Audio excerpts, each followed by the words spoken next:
Hi, my name is Franco, and this is my evidence number 2, which is called Is My City Sustainable?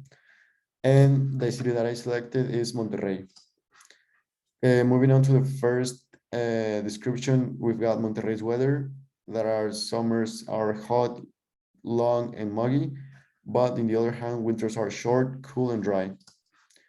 About the water resources, Servicios de Agua y Drenaje de Monterrey, IPD, is a parastatal utility company that provides water and drainage services in the state of Nuevo León, Mexico.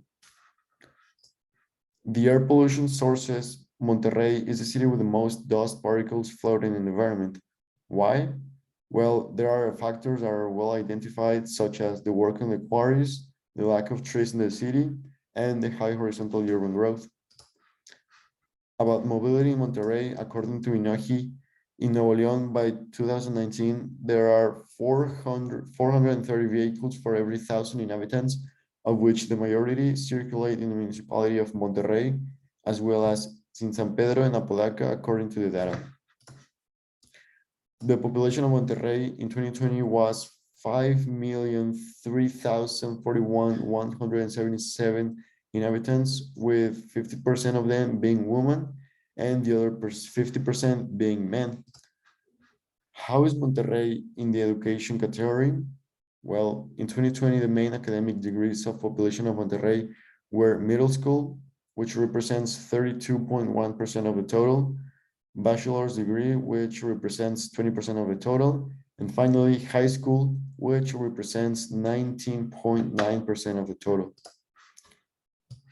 About the economic activities, coming on first place in Monterrey, we've got commerce. On second place, construction. Third place, manufacturing. And fourth place, manufacturing of machinery and equipment. There were 137K unemployed, which represents an unemployment rate of 4.73%. And Monterrey's GDP is 69.2 MD USD, which represents 7.6% of Mexico's GDP. CO2 emissions estimation for the electricity in Monterrey, we've got that the electricity emission factor in Mexico for electricity is 0.5 kilograms of CO2. So we've got to multiply that times the activity, which in this case, we've got 3,203 kilowatts per hour, and that is equal to 1,601.5 kilograms of CO2.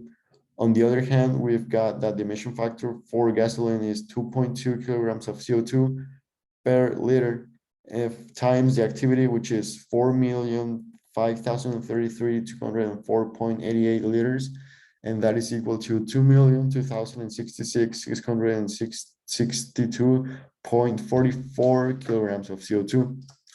This is this is a traffic light model which decides if Monterrey is sustainable or not. The traffic light stands for not sustainable, and we've got here the triple formula, and inhabitants live with environmental awareness. The yellow traffic light stands for working on it, and in here we've got the rational use of resources, access to basic public resources, and equal rights. On the green line, we've got economic primarily local, urban planning, and reduction of CO2 emissions. My proposal here is to improve more this aspect is by implementing a program with which the local government tries to establish order in the urban expansion that in the last 30 years has grown without due care. And some of the most important points are to allow urban development that is sustainable, smart, and orderly, define priorities in matter of investing in infrastructure and resources, and establish concordance with national and international policies.